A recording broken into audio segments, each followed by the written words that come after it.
저는 술과 멀어지면서 성공적인 회장 커리어, 행복한 추억, 깊은 관계를 모두 얻을 수 있었습니다. 술이 가져다주는 유대감은 상상 이상이었어요. 이때부터 저는 운영에 있어서 술의 도움을 꽤 받게 되었고 술은 저에게 고마운 존재가 되었습니다.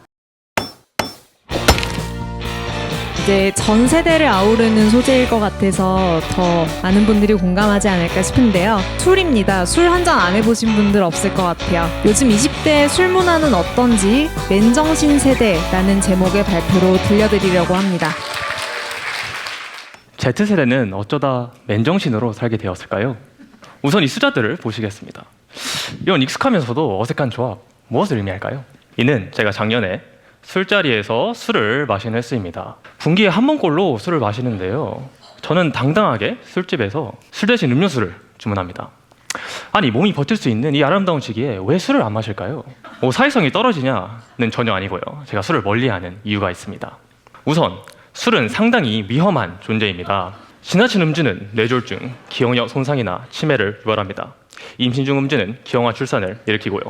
보건복지부는 암 예방을 위해 하루에 한 잔도 피하라는 지침을 내렸습니다. 이렇게 마신 사이에 비가역적인 손실을 입히는 술의 위험성은 우리 모두가 알고 있습니다. 그럼에도 이론과 실천의 괴리감이 큰 술입니다. 우리나라에서 술은 빠질 수 없는 존재인데요. 챗 GPT에게 한국의 평범한 회식 사진을 사실적으로 보여달라고 했더니 아니나 다를까 벌써 3병째 드시고 계시네요. 이렇게 어른들에게 술이란 어떤 관계를 시작하고 유지하고 발전시키는 데 있어 일상에서 윤활유로 작용하고 있는데요. 그렇다 보니 시중 실수에도 관대하게 생각하는 인식이 사회에 널리 퍼져 있습니다. 그러나 윗세대와 다르게 Z세대 사이에서 술자리는 점점 사라지고 있습니다. 이는 전 세계가 주목하고 있는 현상인데요. 도대체 술집에 바글바글했던 그 많은 20대들은 다 어디로 갔을까요? 왜 술을 안 마실까요? 미래의 음주 문화를 이끌 사람들, 즉 자라나는 Z세대들의 마음을 알아보고자 주변 친구들에게 질문해 음주 실태를 파악했습니다. 이들 역시 술을 마시지 않았는데요. 저녁에 비대면 회의나 알바가 있어 빠르게 귀가하는 친구, 모임의 목적이 술이 되는 게 싫다는 친구, 또 술자리에 계속 나가다 보면 술값, 안주값, 교통비가 쌓여 정말 돈이 없어진다고 말하는 친구처럼 술자리를 기피할 이유도 다양했는데요. 확실히 우리는 술자리를 부정적으로 바라보고 있네요. 그렇다면 어쩌다 이런 시선을 가지게 되었는지 지금부터 정말 안 마시는 찐 Z세대인 저의 술자리 경험들을 공유해드리겠습니다. 저는 2021년 연세대학교에 입학했습니다. 제 첫 술자리는 2021년 3월 신촌에서 열린 대학교 역사기행 동아리 신입생 환영회였는데요. 처음 만나는 선배님들과 맥주집에서 가볍게 한 잔을 기울이며 서로에 대해 알아가는 술자리였습니다. 밤 10시가 되자 하나둘씩 일어나기 시작하며 저도 따라 나갔지만 기본적으로 술자리는 정말 재밌었어요.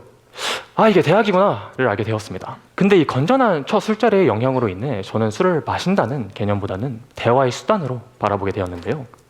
당시에는 코로나도 있었고 꼭 술집이 아니더라도 카페에서 충분히 이야기를 나눌 수 있었기에 저는 자연스럽게 술 대신 커피를 한 잔씩 마시기 시작했습니다. 그리고 카페에 마감 시간까지 남아서 술자리, 부럽지 않은 대화의 시간들을 즐겼는데요. 이런 카페에서 보냈던 침묵의 시간들이 충분히 효과적이었는지 저는 2021년 8월 1년 동안 이 동아리를 이끌게 됩니다. 그리고 2021년은 코로나가 한참이었던 시기였죠. 당시 저는 코로나를 고려해 대승적인 차원에서 술과 멀어지는 전략을 취했습니다. 우선 코로나 시국에 술자리는 죄였습니다.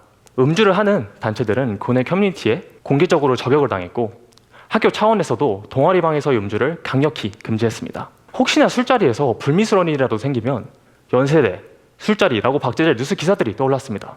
이런 모든 사건들의 책임 소재는 다 저에게 있었기 때문에 사회 분위기를 따라 최대한 안전하게 갔습니다. 무엇보다도 동아리가 본 목적을 잃고 그저 술 동아리가 되는 점을 우려했습니다. 야경 관람도 있고 유적들을 많이 볼 수 있는데 그저 술만 마시고 서울로 돌아오는 행위는 상당히 비효율적으로 느껴졌기 때문입니다. 이렇게 야경 관람을 볼 수 있는데 음주하기 위해 빠르게 숙소로 복귀하거나 숙소에서 밤새 술을 마셔 다음날 숙취에 시달리고 다음날 일정에 지장을 주는 점들이 상당히 아쉬웠습니다. 따라서 저는 동아리 공식 뒤풀이를 모두 카페로 잡았습니다. 식당에서 주문할 수 있는 술병 개수에 상한선도 두었고요. 다음으로 제가 이렇게 건설한 이 건전한 문화가 임기 이후에도 이루어질 수 있도록 보시는 것처럼 다음 임원진을 위해 동아리 가이드를 작성했는데요. 당시 술에 대한 저의 관점을 보여주는 글입니다. 음주는 간단하게, 술만 마시고 돌아온 경우는 지양, 즉 동아리 본분에 맞는 진정한 역사 기행 동아리를 확립했습니다. 결과적으로 동아리의 정체성을 유지하면서 부원들은 서로 친해질 수 있었고 저 또한 큰 사건 사고 없이 임기를 마무리할 수 있었는데요. 저는 술과 멀어지면서 성공적인 회장 커리어, 행복한 추억, 깊은 관계를 모두 얻을 수 있었습니다. 이 때문에 술로 인해 끈끈해진다는 이야기에는 별로 공감되지가 않습니다. 적어도 술은 제가 동아리를 이끌면서 분위기를 해치고 공동체의 위협이 되는 존재였습니다.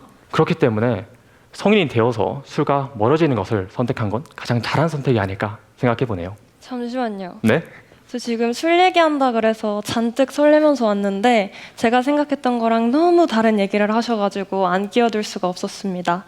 여러분, 세상에 이런 Z세대만 있는 건 아니에요. 이제는 무슨 숫자인지 조금 예상이 가시나요? 다들 아시겠지만 제가 작년에 술을 마셨던 횟수인데요. 재민님처럼 술자리를 즐기지 않는 Z세대도 있지만 저처럼 술자리를 좋아하는 Z세대도 분명 아직 남아 있습니다. 그래서 제가 오늘 여러분들께 또 다른 찐 Z의 음주 스토리를 한번 들려드리도록 하겠습니다. 우선 저는 참 신기하게도 재민님과 같은 학교에 같은 학번인데요. 그렇다 보니까 재민님께서 첫 번째 술자리를 가지셨던 그해 3월, 저도 신입생 환영회에서 첫 번째 술자리를 가지게 되었습니다. 처음 보는 선배들은 어떤 분들일까, 동기들은 어떤 친구들일까 두근두근 설레는 마음으로 자리에 앉아있던 저는 정신을 차려보니까 이러고 있더라고요. 사실 이날 있었던 일의 대부분은 기억이 나지 않는데요. 굉장히 이상한 색깔의 폭탄주를 마셨던 기억과 그걸 그대로 토해내고 있었던 공중화장실에서의 제 모습만큼은 생생하게 남아 있습니다. 다음날 정말 머리가 깨질 듯한 숙취와 함께 일어난 저는 또 이런 생각을 하게 됩니다. 이게 대학?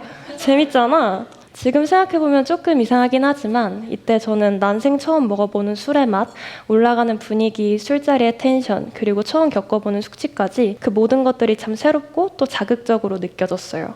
살짝은 어른이 된 것 같은 기분이기도 했고요. 저희 아찔했던 첫 번째 기억을 시작으로 해서 저는 지금까지 술을 저의 소중한 동반자로 삼으면서 살아오고 있습니다. 처음에는 마냥 새롭고 또 자극적이라서 좋았는데 차차 친해지다 보니까 이 친구가 매력이 참 많은 아이더라고요. 우선 술과 함께라면 깊은 우정을 맺을 수가 있습니다. 이상하게 저는 맨정신에는 하기 어려웠던 솔직한 이야기들, 낯간지러운 이야기들도 술이 한 잔 들어가면 술술 나오더라고요. 또 저는 술자리에 올라가는 텐션과 신나는 분위기를 즐기는 편이기도 하고 알코올만이 만들어주는 낭만적이고 또 로맨틱한 분위기도 빼놓을 수 없습니다. 그리고 사실 저는 여기에 더해서 술을 좋아하는 저만의 이유가 한 가지 더 있는데요. 바로 재민님께서 동아리 회장을 맡으셨던 것처럼 저는 학생회 회장을 맡았던 경험이 있습니다. 그리고 이 경험이 제가 술을 조금 더 사랑하게 만들어 주었어요. 지금 보시면 아시겠지만 사람이 굉장히 많은데요. 저는 이때 약 40명 정도 되는 친구들이 이끌어야 했어요. 그렇다 보니까 머릿속에는 항상 어떻게 하면 이 친구들이 다 같이 친해질 수 있을까, 소속감을 가질 수 있을까 하는 고민들로 가득했고 그때 제가 내린 답이 바로 술이었습니다. 첫 전체 회의 때 이미 아는 사이였는데도 단아까체를 사용하던 친구들은 찐한 회식을 한번 하고 나니까 둘도 없는 사이가 되고 새벽에 막 사랑을 고백하더라고요. 아마 취중 진담이었겠죠. 제 능력 부족일 수도 있겠지만 술이 가져다주는 유대감은 상상 이상이었어요. 이때부터 저는 운영에 있어서 술의 도움을 꽤 받게 되었고 술은 저에게 고마운 존재가 되었습니다. 그리고 이런 이유들을 다 차치하고 제가 술을 좋아하는 가장 큰 이유, 바로 맛있죠. 술이 뭐가 맛있어? 이렇게 말씀하실 수도 있겠지만 저는 이제 페어링이라는 고급 취미를 가지고 있는 사람이기 때문에 제 최애 조합을 몇 가지 소개해 드리도록 하겠습니다. 새콤한 고량주와 기름진 양꼬치. 저는 이게 단짠보다 더 맛있는 것 같은데요. 고량주 한 잔하고 양꼬치 한 점하고 하다 보면 정말 양 한 마리는 진짜 다 먹을 수 있을 것 같습니다. 막걸리와 전, 제가 참 좋아하는 조합입니다. 이상하게 막걸리는 전이랑 같이 먹으면 더 달고 저는 막걸리랑 같이 먹으면 더 고소해지는 것 같아요. 그리고 마지막으로 스테디셀러이자 베스트셀러, 하루의 피로를 싹 풀어주고 지금 저의 긴장도 풀어줄 것 같은 생맥주와 버터 오징어도 참 좋아합니다. 물론 버터 오징어도 양꼬치도 전도 각자 먹어도 너무너무 맛있는 음식들이지만 이상하게 잘 어울리는 술이랑 같이 먹으면 정말 배로 더 맛있어지더라고요. 이렇게 맛있는 거를 굳이 안 먹으면서 살아갈 이유가 전혀 없잖아요. 그쵸? 침을 좀 삼키게 되는데 이게 제가 술을 좋아하는 많은 이유들입니다. 그리고 제가 이렇게 술을 좋아하다 보니까 제 주변에도 저처럼 술을 좋아하는 친구들이 참 많은데요. 그래서 의문이 한 가지 들더라고요. 아까 Z세대 술 안 좋아한다고 했던 거 재민님이 물어봐서 그런 거 아니야? 내 주변에는 안 그런 거 같은데? 그래서 이번에는 제가 한번 물어봤습니다. 다른 대답이 나오진 않을까 하는 궁금증을 가득 안고 Z세대 술자리 진짜 안 좋아해? 이렇게 말이죠. 그런데 돌아오는 대답은 굉장히 의외였어요. 저랑은 그렇게 술을 마셔주던 친구들이 술 안 좋아한다고, 술자리 안 즐긴다고 대답을 하더라고요. 그 이유들로는 돈이 없다는 친구들도 있었고, 자기관리나 다이어트가 이유인 친구들도 있었고, 또 술이 아니라 밥이 더 편하다라는 친구들도 있었어요. 하지만 저는 여기서 궁금한 게 하나 더 생겼습니다. 저한테 뭐 특별한 매력이 있는 건 아닐 텐데 이 친구들이 저랑은 분명히 술을 같이 먹어줬단 말이에요. 그래서 이번에는 질문을 한번 바꿔보았습니다. 그렇다면 너네가 술을 마실 때는 대체 언제야? 그러니까 앞선 답변들에서 다른 부분들이 눈에 들어오더라고요. 친해진 애들이랑 술을 마신다. 정말 친한 애들? 아니면 그렇게 될 가망이 있는 애들이랑만 마신다. 편한 사람들이랑만 마시고 싶다. 여러분도 여기에서 하나의 공통점을 발견하실 수 있을 것 같은데요. 바로 이미 친한 사람과의 술자리는 좋아하지만 덜 친한, 모르는 사람과의 술자리는 싫어한다는 사실을 말이죠. 국제학술지에 기재된 한 논문에 따르면 15에서 20년 전 젊은이들은 만취해서 구토를 하거나 정신을 잃는 것을 긍정적 또는 적어도 양면적으로 생각했다고 합니다. 당장 저희 어머니께만 여쭤보아도 그 당시에는 처음 보면 무조건 회식을 하고 부어라 마셔라 마시고 취하고 토하고 이러면서 확 가까워지는 걸 하나의 친해지는 루틴처럼 생각하셨던 것 같아요. 하지만 저희 세대의 경우 처음 만나는 사람 앞에서 토하는 모습을 보인다? 취한 모습을 보인다? 상상만 해도 끔찍합니다. 사실 저만 하더라도 주니어보드 첫 회식을 떠올려보면 술을 안 좋아하는 이상한 컨셉을 잡았던 기억이 있는데요. 좋아한다고 말을 하면 마시자고 하실 것 같고 마시자고 하시면은 또 거절할 수 없고 맛있으니까 먹다 보면은 계속 마시게 되고 마시다 보면 나만 실수하면 어떡하지? 나 이상하게 생각하면 어떡하지? 애들은 왜 안 마시지? 하는 그런 고민들이 술을 한 잔 입에 대기도 전에 제 머릿속을 가득 채웠기 때문이었습니다.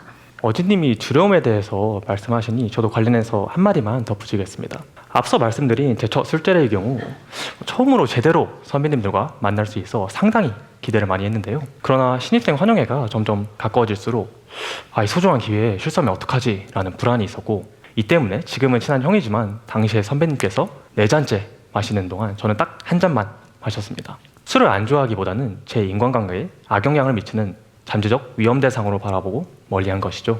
이렇게 좋은 기회에 남들에게 피해를 끼치기 싫어서 스스로를 통제했던 것 같네요. 네, 그렇다면 재민님과 저의 이야기를 이렇게 정리해 볼 수 있을 것 같아요. 술을 싫어하는 Z세대는 함께하는 자리에서 실수할까봐 신경 쓰는 상황이 부담스럽고 술을 좋아하는 Z세대는 친해지기 위해서 술을 마시기보다 이미 친한 사람과 술을 마신다는 것. 결국 술을 좋아하는 Z도 싫어하는 Z도 술자리에서 신경 쓰는 건 실수하진 않을까, 이상한 말을 하진 않을까 하는 리스크라는 것이죠. Z세대를 설명하는 신조어 중에 이런 말이 있다고 해요. 제로 리스크 세대. 혹시 들어보셨나요? 저는 이번에 처음 들어봤는데요. 여러 가지 일이나 관계의 책임으로부터 생길 수 있는 위험 부담을 감수하고 이득을 얻는 것보다 리스크 자체를 지지 않는 것을 선택하는 세대라는 뜻이라고 해요. 한 기사에 따르면 다른 점이 너무나 많은 Z세대의 유일한 공통점이 자발적으로 하지 않는 것을 선택하는 유일한 세대라는 말이 있을 만큼 말이죠. 그리고 저희가 이번에 저희의 술 문화에 대해서 알아보며 느낀 건 이 Z세대의 제로 리스크 성향은 술자리 문화에도 그대로 적용된다는 사실이었어요. 술을 좋아하는 저도 싫어하는 재민님도 걱정하고 있는 건 결국 리스크였으니까요. 그리고 그런 저희의 마음속 깊은 곳을 들여다보면 너무나 빠르게 변화하는 세상 속에서 나를 책임질 수 있는 건 나밖에 없다는 압박감과 불안함, 내가 한 실수가 내일이 되면 전 세계에 퍼져 있을 것만 같은 SNS에 대한 두려움, 이런 것들이 크게 자리 잡고 있지 않나 싶어요. 그래서 저희는 술자리에 대한 리스크가 두려워서 술자리 자체를 기피하는 저희 세대의 모습을 제로 리스크 세대에다가 딱 한 단어만 더해 제로 알코올 리스크 세대라고 불러보고 싶습니다. 쟤는 술을 왜 저렇게 안 먹지? 싶었던 재민님도 마음속 깊은 곳을 들여다보면 친해지고 싶지 않았던 게 아니라 사실은 친해지고 싶어서 더 잘하고 싶기 때문에 리스크가 너무나 두려웠던 제로 알코올 리스크 세대였던 것이고, 술을 좋아하는 저도 좋아하면서도 리스크가 두려워서 좋아한다고 말하지 못했던 영락 없는 제로 알코올 리스크 세대인 것이죠. 이렇게 보니까 저희 세대를 밍숭맹숭한 맨정신 세대다, 살짝은 개인주의적이고 또 조금은 재미없다 라고 말씀하시는 어른 세대 분들의 시선도 이해가 갑니다. 하지만 오늘 망치 발표를 들으러 와주신 여러분이라면 이제는 알아주실 거라고 믿어요. 저희가 진심으로 두려워하는 건 술이나 술자리가 아니고 리스크라는 것, 그리고 좋은 관계를 맺고 싶은 마음은 저희도 똑같다는 사실은 말이죠. 오늘 망치 발표가 끝나면 이제는 친해진 재민님과 리스크 없이 진하게 술 한잔 하러 가고 싶네요. 술 얘기뿐이었던 저희 발표 맨정신으로 들어주시느라 고생 많으셨습니다. 감사합니다.